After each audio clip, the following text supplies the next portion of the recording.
Recently, a shocking event at the border revealed just how deep this exploitation runs. 57 trucks loaded with hidden resources were stopped before they could leave. What was really inside them?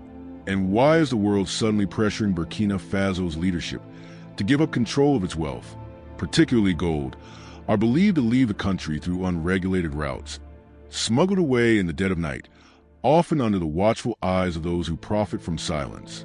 Imagine for a moment a land rich in treasures buried beneath its soil, yet poor in the wealth that should flow from them. If the land gives gold, why do its children go hungry? If oil is discovered, why do the lights of its villages still flicker and die? If trucks filled with resources cross borders, why does the nation itself remain burdened with debt? This paradox is not just an economic puzzle. It is a question of sovereignty, justice, and survival. In recent times, one moment captured the world's attention. 57 trucks lined up at the border, their engines silenced by a decision that shocked some and inspired others. They were not allowed to pass, their cargo left to sit under the burning sun. What were they carrying, and why did this act matter so much? For some, it was simply an inconvenience, a political gesture.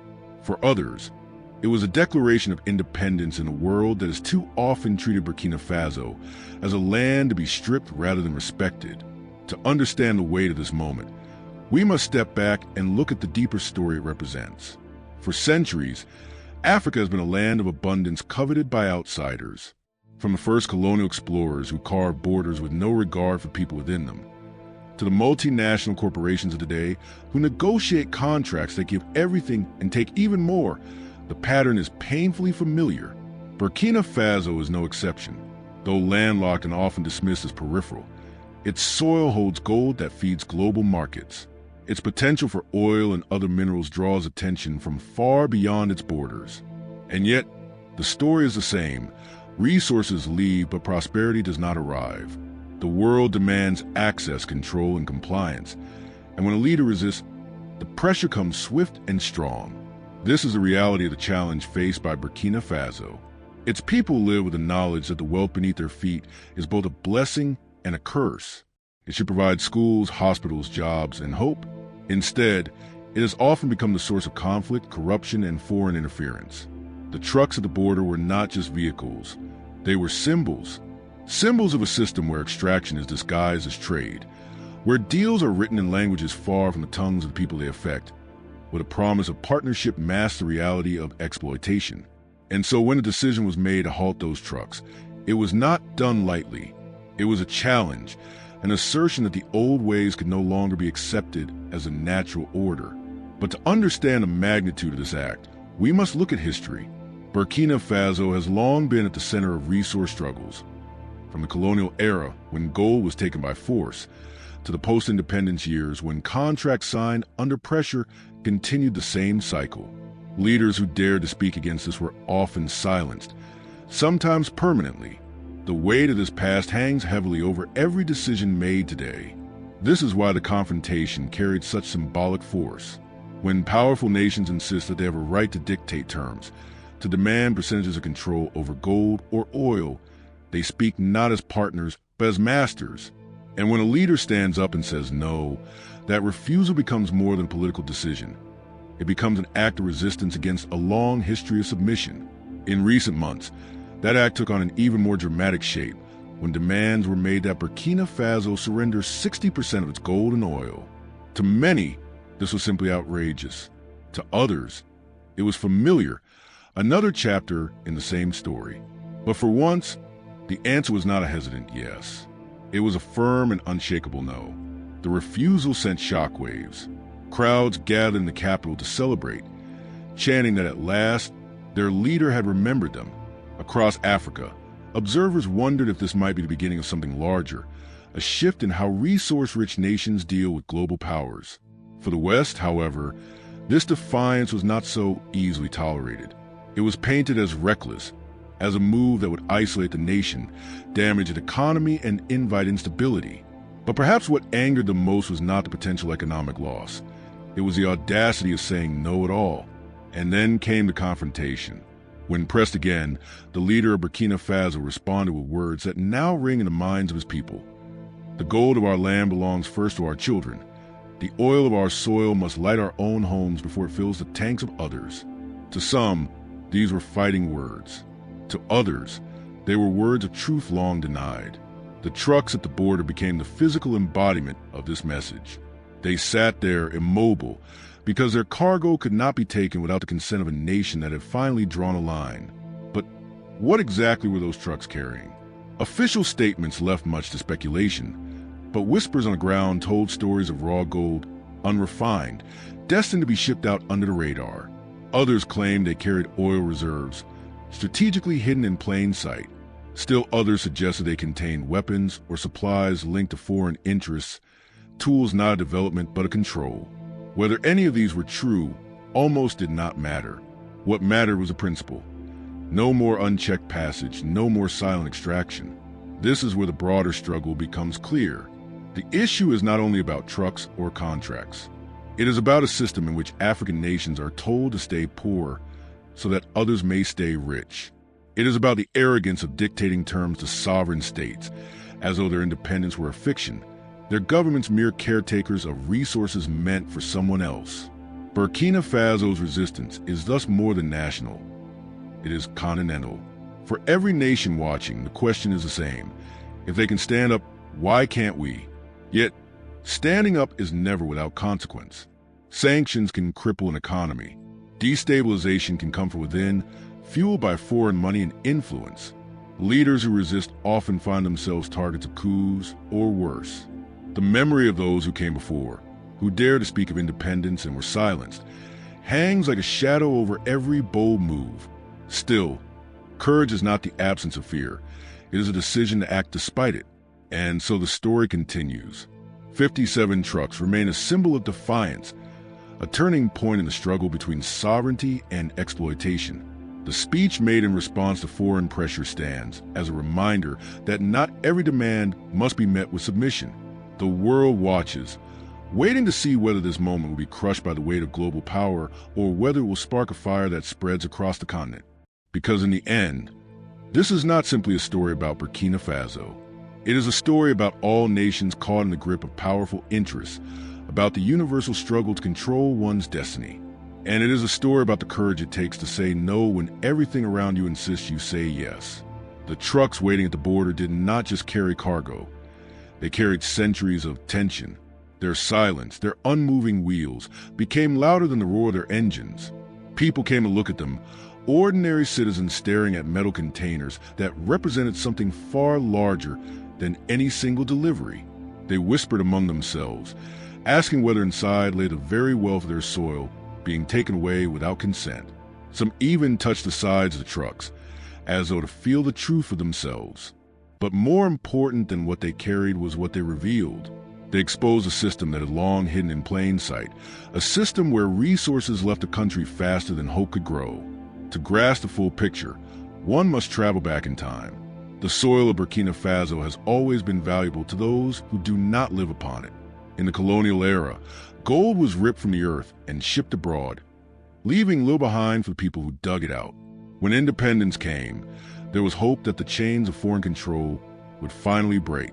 But hope quickly met reality. Independence in flag did not mean independence in economy.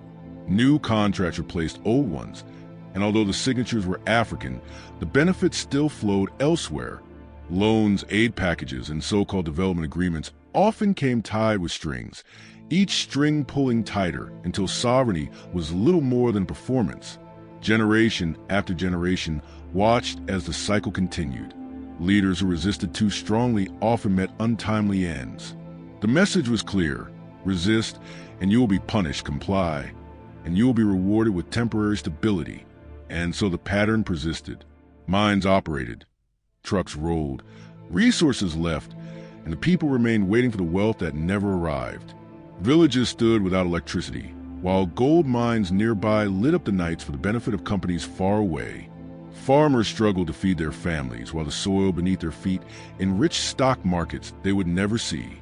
This is why the block trucks mattered so deeply.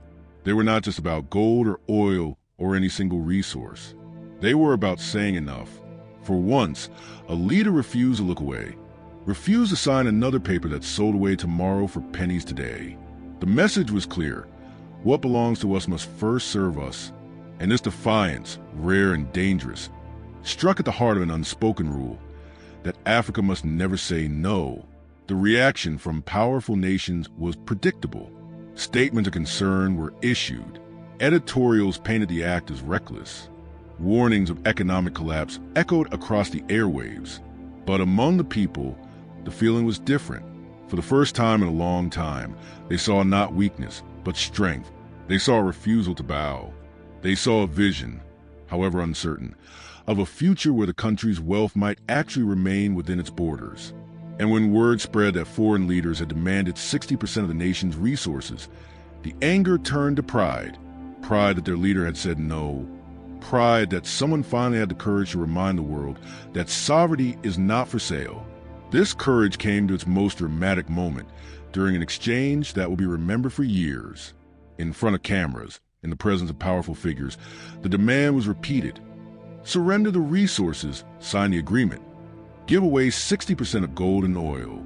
But the response was not hesitation. It was firm, unshaken, carried with a weight that silenced the room. Our gold, it was said, will first build our schools. Our oil will first power our homes. If there is anything left, then perhaps we can speak of sharing. But we will not starve our children so that others may dine. That statement was more than a refusal. It was a declaration of dignity. For decades, the script had been written, Africa provides, others consume. But in that moment, the script was torn apart. Cameras recorded it, and the footage spread, carried not only by official networks, but by ordinary people who share it across their phones, across borders, across languages. The word became a rallying cry, echoing in marketplaces, in classrooms, in conversations under the shade of trees. People quoted it with pride, for it reminded them that they were not merely bystanders in their own history. Of course, defiance carries risk. When you challenge powerful interests, you invite consequences. Sanctions become tools of punishment. Trade agreements are withdrawn. Aid is frozen. Rumors of instability are whispered until they become self-fulfilling prophecies. But courage cannot exist without risk. To protect sovereignty is to walk a dangerous path, one where the threats are as real as the hope. And yet, the decision to block those trucks and to reject foreign demands showed that some risks are worth taking. Beyond the borders of Burkina Faso, the impact of this act spread across the continent. People debated whether this was the beginning of something greater. Could it spark a wave of resistance against unjust contracts? Could it inspire leaders elsewhere to question the agreements they had signed? Could it remind the world that Africa is not a passive land waiting to be harvested, but a continent of voices, wills, and choices? These were the questions whispered in capitals and shouted in streets. And the trucks sat there silent, but louder than any speech. The mystery of their cargo only added to the intrigue. If it was gold, then the message was clear. The veins of the earth will no longer be drained without consent. If it was oil, the message was equally powerful. The energy of the nation will first light its own homes. If it was something more secret, something unspoken, then the refusal became even bolder, because in truth, what they carried mattered less than the fact they were stopped. The act itself was a statement, and it resonated more powerfully than any confirmation of what lay inside. And so the story grew not just of 57 trucks, but of a nation that refused to bow. It became a parable of resistance, told in marketplaces, debated in universities, and analyzed in foreign capitals. The silence of those trucks forced the world to ask uncomfortable questions. What right do we have to demand from others what we would never accept ourselves? What does sovereignty mean if it can be traded away under pressure? And how long can systems survive when an injustice is exposed for all to see? This is why the act remains so significant. It was not just about one leader, not just about one border, not just about 57 trucks. It was about rewriting the relationship between a nation and the forces that seek to control it. It was about planting a seed of defiance that may, in time, grow into something greater. The echoes of that refusal reached far beyond Burkina Faso's borders. In neighboring countries, people followed the news closely, feeling that the defiance spoken at the border somehow belonged to them as well. It was as though the courage of one leader had unlocked a memory buried deep within the continent's collective soul, a reminder that Africa has resisted before and can resist again. The struggle for sovereignty is not new, and history is full of examples where those who dared to resist foreign control paid a high price, but left behind a legacy that still inspires. The names of those past figures are whispered with reverence. Leaders who once stood against colonial exploitation, who rejected unfair terms, who believed that Africa's destiny should be shaped by its own people. Many of them did not live to see the fruits of their vision. Some were cut down, others exiled, others replaced by pliant rulers who bowed outside pressure. But each time their defiance sowed a seed, seeds that lay dormant in the soil, waiting for the right moment to grow again. The block trucks at the border were such a moment.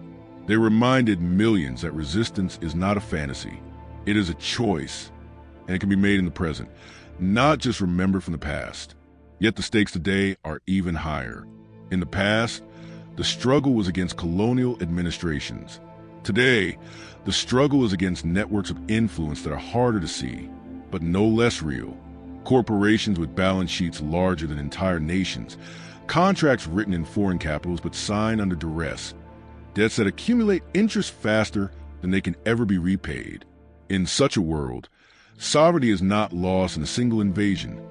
It is drained slowly, transaction by transaction, until nothing remains with the appearance of control. To stand against that system requires not only courage, but clarity, a clarity that recognizes a game being played and refuses to accept its rules.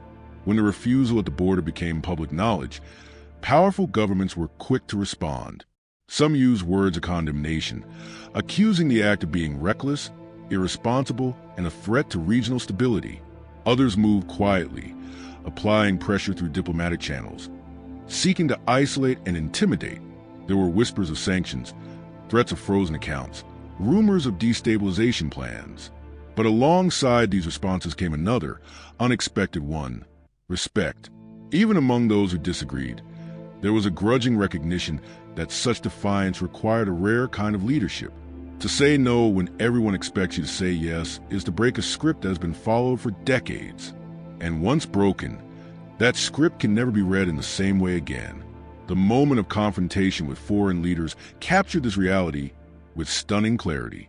The demand had been made repeatedly: surrender 60% of the nation's gold and oil, sign away the heart of the country's wealth, and accept the role of supplier without sovereignty.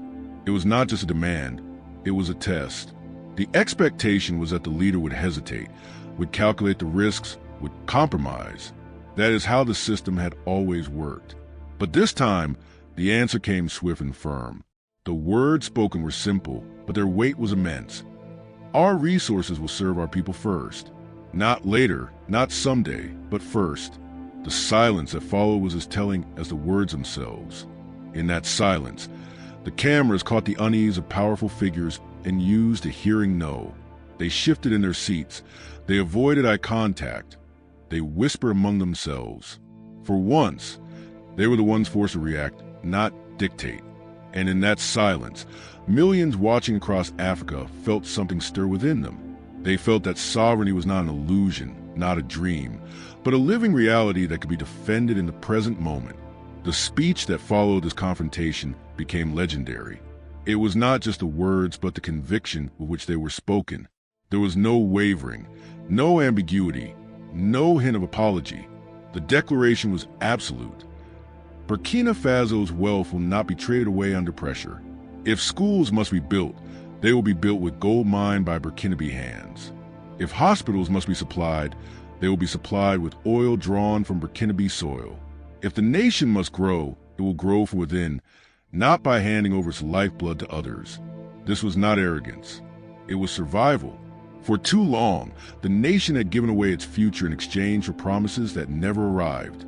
For too long, wealth had flowed outward while poverty remained within. The refusal to surrender was therefore not just about pride. It was about necessity. A people cannot survive if their lifeblood is drained away. A nation cannot stand if its foundations are sold off. And so, the stand taken at that border was about existence itself, the right of a nation to exist on its own terms.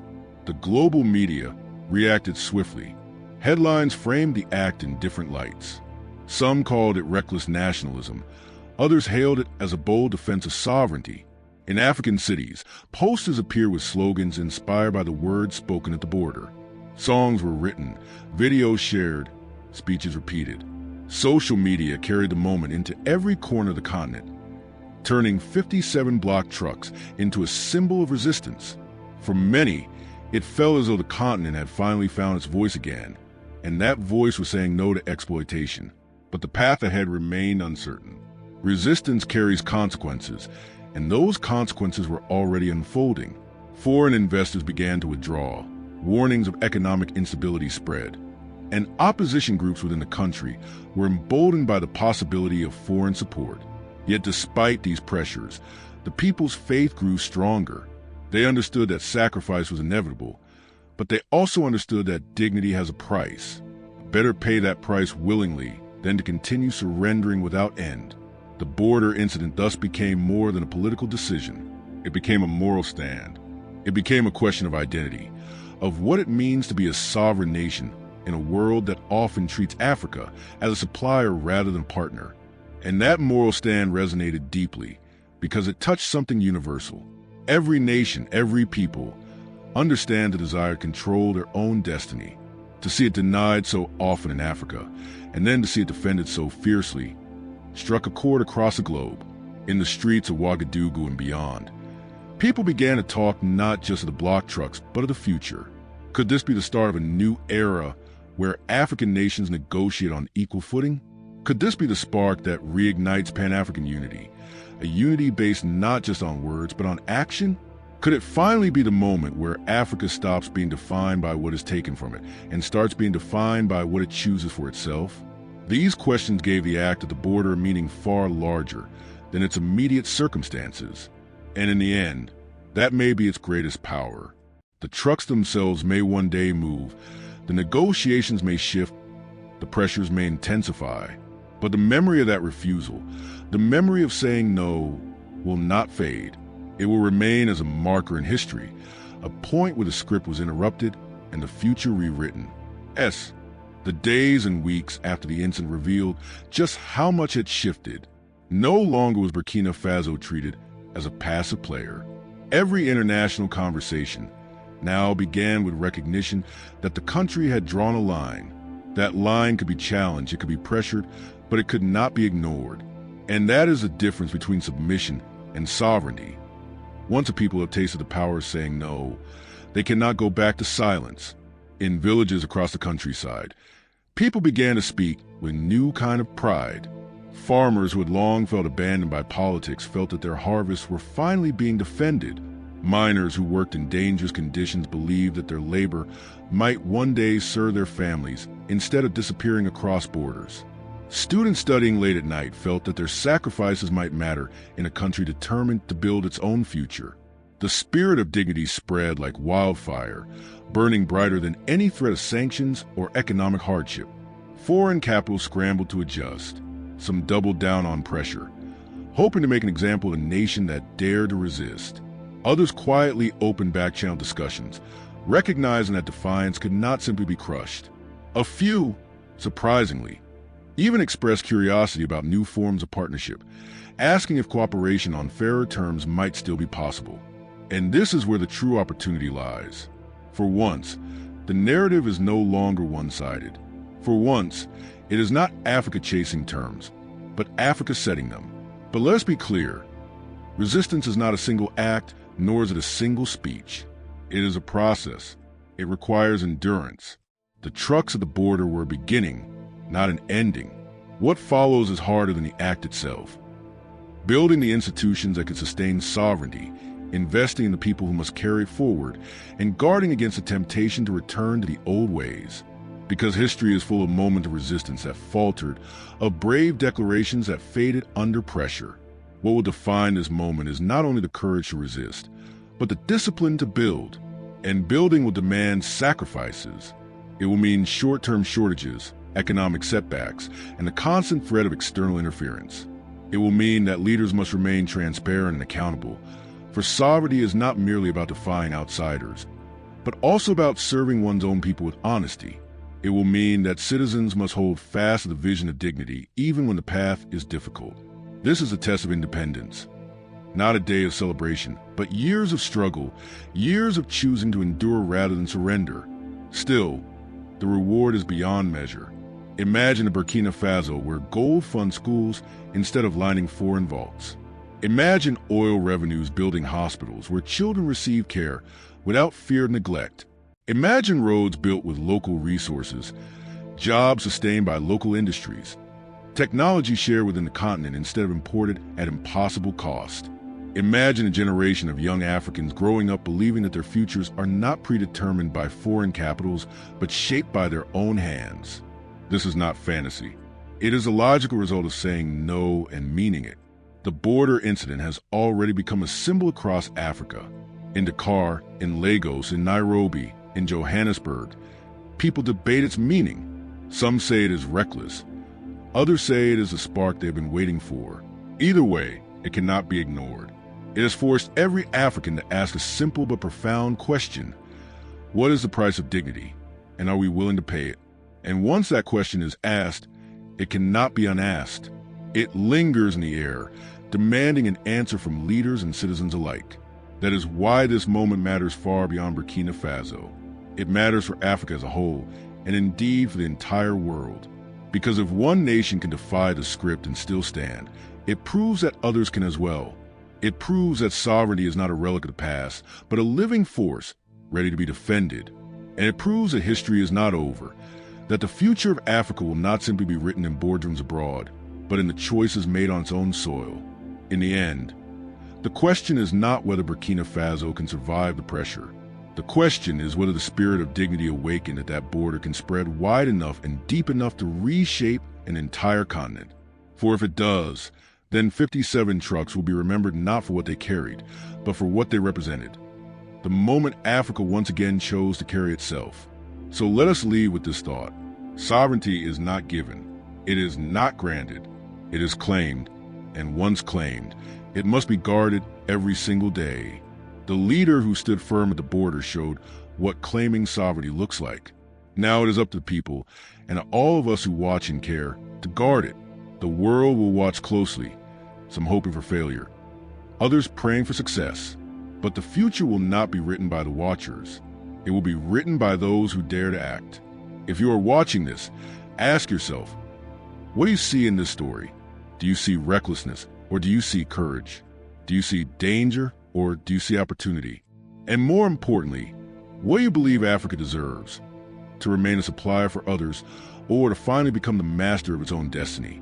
Your answer matters, because it shapes the way the story is told, and stories have power. Share your thoughts in the comments.